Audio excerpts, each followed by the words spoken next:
Yeah.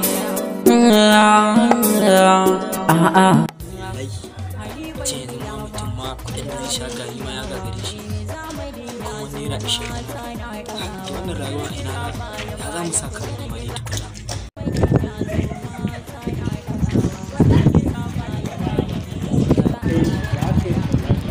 Gari ya yi zafi ba.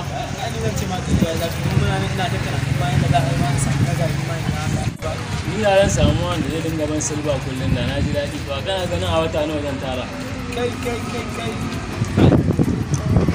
Na dina zuwa ina da kasan kan yin kuka gaba ɗaya biya duke shi. Sai dole abin sai ana wannan kana shan kuka a kama da ce an samu ba ka je aiki shi.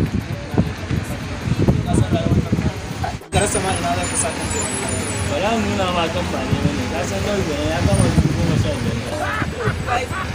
Kin dole kan ba dai ba kai kullum fura wuke ta shinkafa mu da yau kuka yi ta mana kai ka ga ina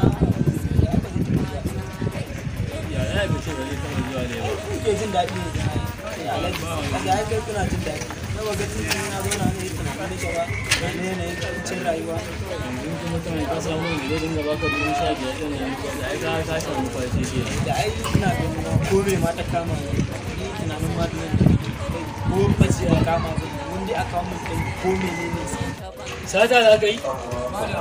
sata ma kuwa To bara mu ba kai wawa ba.